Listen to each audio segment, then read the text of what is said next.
It is not just a shipwreck, it is a question that has never been answered. How could a floating palace of glass and steel, worth $500 million, advertised as the unsinkable pinnacle of Italian engineering collapse, onto a shallow reef mere swimming distance from shore? Why did a system designed to defy the Atlantic's rage surrender to a gesture of vanity?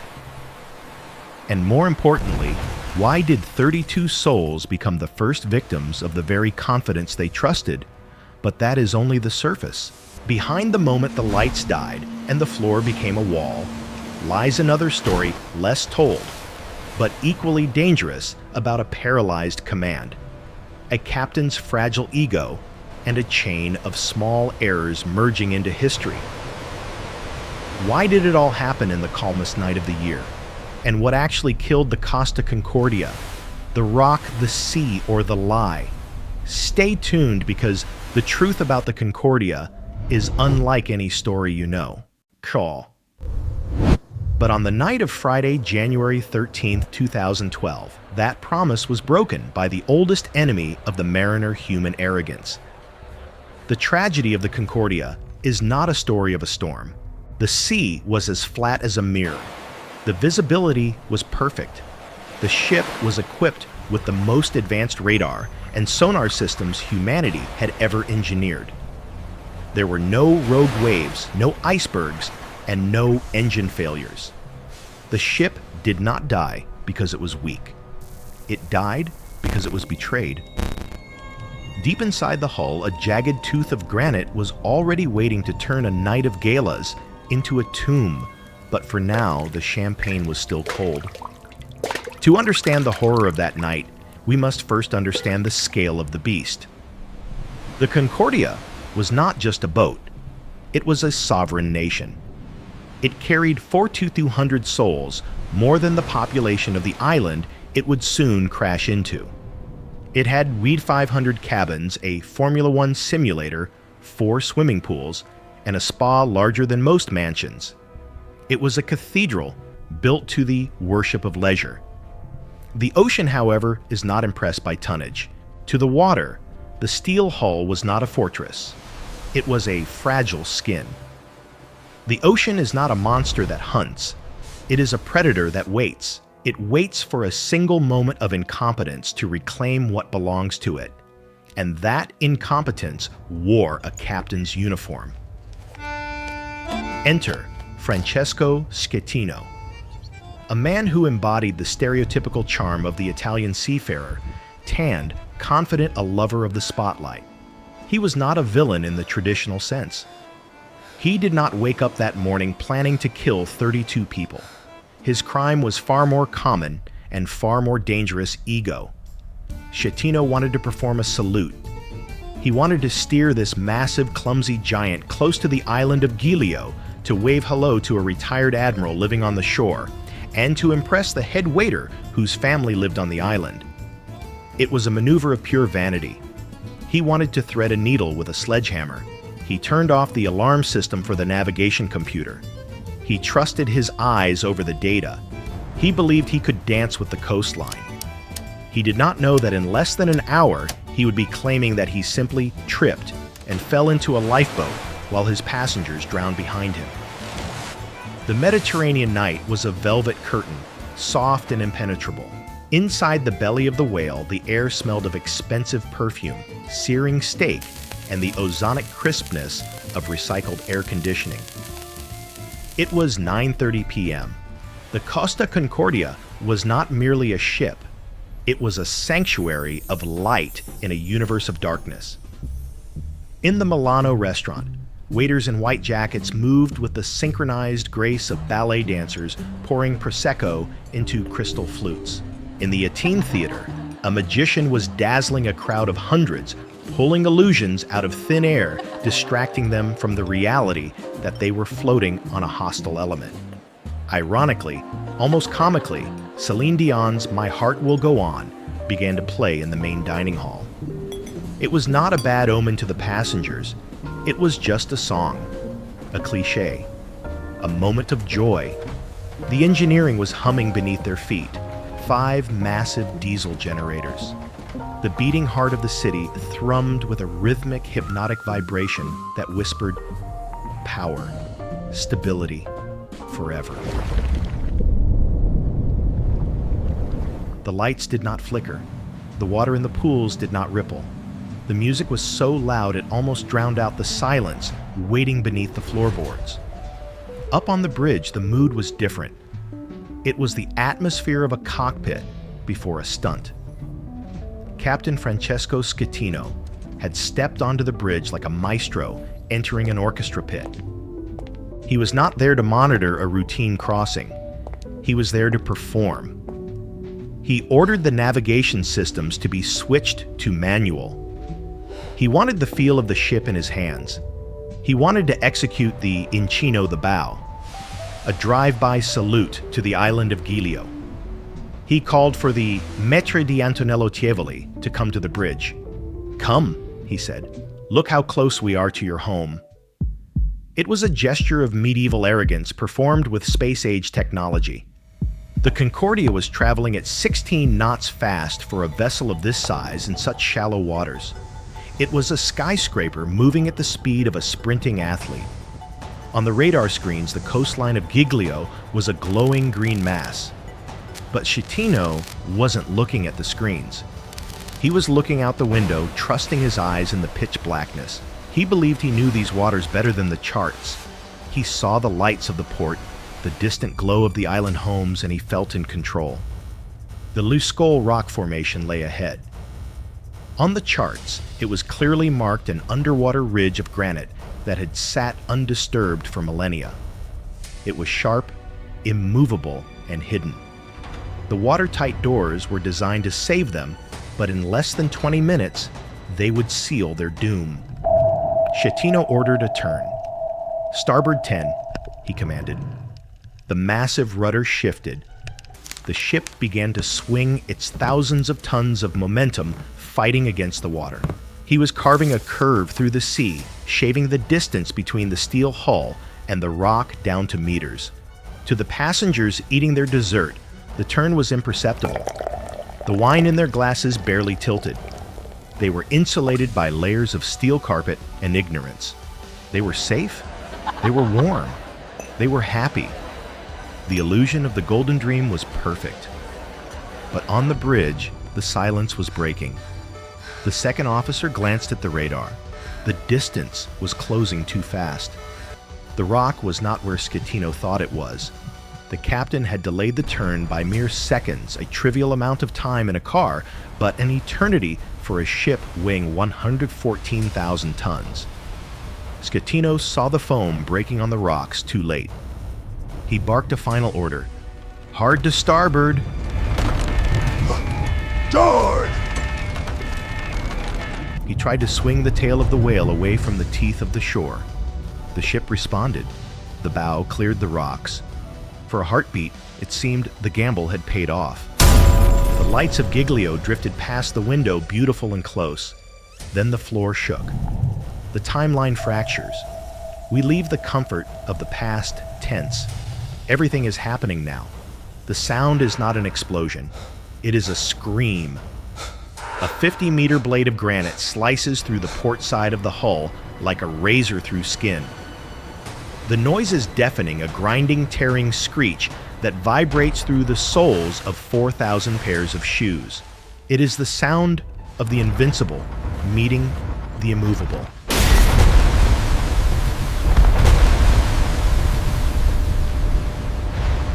Deep in the bowels of the ship, the ocean rushes in. It is not a leak. It is a deluge. Thousands of tons of seawater violently smash into the engine rooms, hitting the superheated generators. Steam explodes. Alarms shriek. The heart of the city stops beating. In the Milano restaurant, the music dies. The lights blink once, twice, and then vanish. Absolute darkness.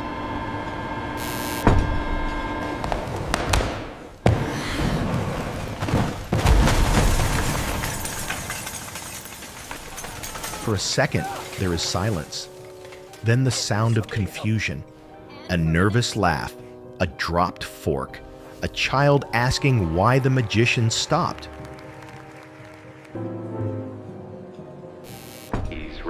calm. Ladies and gentlemen, please remain calm. The voice over the intercom is steady, practiced in lying. We have experienced a minor electrical failure. The situation is under control. It is the official lie. Above them on the bridge, Captain Schettino is staring at a panel of blinking red lights. He knows the engines are dead. He knows the watertight compartments are breached. He knows the ship is drifting, but he says nothing. He stares at the void, paralyzed by the magnitude of his mistake. He is not a captain anymore. He is a child who has broken a vase and is trying to glue it back together before his parents get home. In the engine room, the water is already rising above the heads of the brave crew members who stay behind, sealing the fate of men who will never see the sky again. The ship begins to drift. Without power, the rudders are useless. The wind pushes the dead giant back toward the island, rotating it. And then the horror begins. The Concordia does not just sink, it rolls. Physics takes over. As the water fills the starboard side, the center of gravity shifts. The floor beneath the passengers' feet begins to angle. 5 degrees, 10 degrees, 20. This is the horror factor. The world is inverting. In the dining hall, the dinner plates slide off the tables in unison. 1,000 porcelain crashes, signaling that the world has just tilted on its axis. Panic erupts. The electrical failure lie crumbles as gravity betrays it. People try to walk to the exits, but the floor is becoming a wall. The corridors are now slopes. The elevators are cages. Inside one of the elevators, water begins to seep through the closed doors. The passengers inside press the alarm button, but there is no power.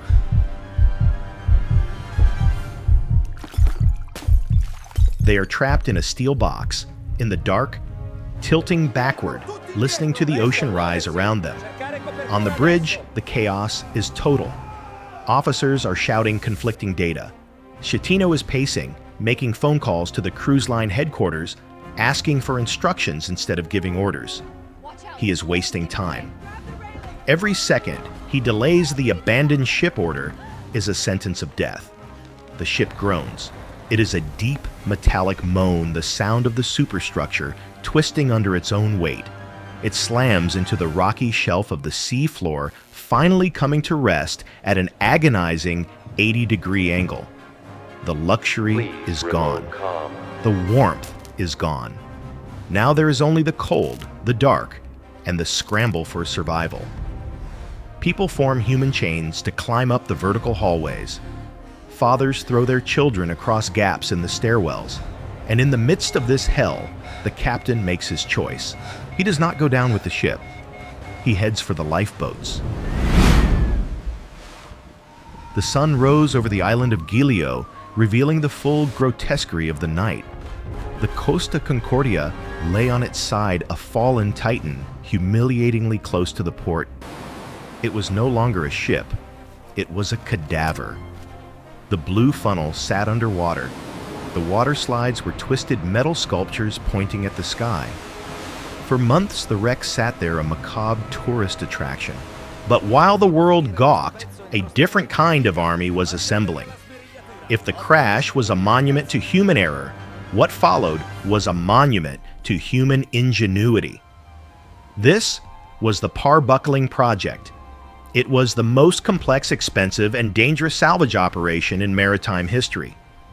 The goal was insane: to rotate a 114,000-ton steel carcass, upright float it, and tow it away.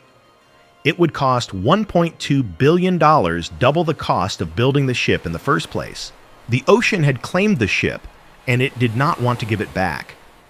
The hull was filled with thousands of tons of water, rotting food and debris. It was stuck to the granite seabed. To move it required a force greater than nature. Engineers built a false bottom, a platform of steel and grout injected into the rocks. They attached massive hollow steel boxes called sponsons to the exposed side of the ship. These were the lungs that would help the giant breathe again. Deep inside the submerged cabins, a child's teddy bear floated against a ceiling that was now a wall, waiting for a sunlight it would not see for 2 years. In September 2013, 19 months after the crash, the operation began. It was a surgery performed on a dead giant. 36 hydraulic cables, each thick enough to anchor a suspension bridge, tightened. The tension was astronomical. If the cables snapped, the whiplash would slice through steel like a guillotine. If the hull cracked, the ship would spill its toxic guts into the pristine sanctuary. Slowly, agonizingly, the beast moved. It took 19 hours to rotate the ship just 65 degrees. It happened inch by inch, accompanied by the terrifying sound of screeching metal and crumbling rock. It was the sound of a tomb opening. As the Concordia rose from the water, the duality of the ship was revealed. The side that had been in the air was white and recognizable. The side that emerged from the depths was a nightmare, crushed brown and draped in dead seagrass. It looked like a decomposing face. But the resurrection was not just about steel. It was about the dead. Divers had spent months navigating the ghost city underwater. They swam through upside-down dining halls where tables hung from the ceiling. They navigated corridors filled with floating suitcases and drifting furniture. They were looking for the final missing souls. When the ship finally stood upright, the water drained from the decks like blood from a wound. It was then that the divers could access the deepest traps. They found the remains of Russell Rebello, a waiter who had stayed behind to help passengers, and Maria Grazia Trecarici. They were not found in the glamorous atrium. They were found in the mud and the dark, trapped by debris, waiting to be taken home. The salvage master looked at the resurrected ship and saw a triumph of engineering. The families looked and saw only a rusted cage. The Concordia was eventually towed to Genoa, a funeral procession of tugboats dragging the broken king to the scrapyard. It was cut apart, melted down, and recycled. The steel that once held the laughter of thousands became rebar for bridges and frames for new cars. The ship disappeared, but the scar remained. The steel is gone. The Costa Concordia no longer exists. It was picked apart by blowtorches in a shipyard in Genoa, its metal melted down and sold by the ton. The steel that once formed the walls of the honeymoon suites might now be the rebar in a highway overpass or the frame of a washing machine. The physical evidence has been erased. But the ghost of the ship moved to a courtroom in Grosseto. Here, under the harsh fluorescent lights, the final act of the tragedy played out. It was a theater of the absurd. Captain Francesco Schettino stood accused of manslaughter causing a shipwreck and abandoning his passengers. His defense was as chaotic as the evacuation. He claimed the rocks were not on the map. He claimed he steered the ship close to shore to save the passengers after the impact to claim the data proved false. And then, the most infamous defense of all, the claim that he did not run away. He told the judges that as the ship tilted, gravity pulled him down and he simply tripped and fell into a lifeboat. The world laughed, but the families of the 32 dead did not. The verdict was 16 years in prison. To many, it felt like a discount on human life. 16 years for sinking a city. 16 years for the violinist who went back to his cabin for his instrument and never returned. 16 years for the 5-year-old girl who drowned in the dark. Schettino sits in a cell today, but the true sentence was served by those who froze in the black water while their captain watched from the shore.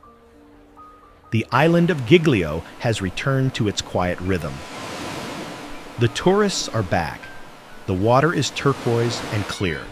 The platform that held the resurrected ship has been removed, the seabed restored. If you swim there today, you will see fish darting through the seagrass, indifferent to the history that happened in the water column above them.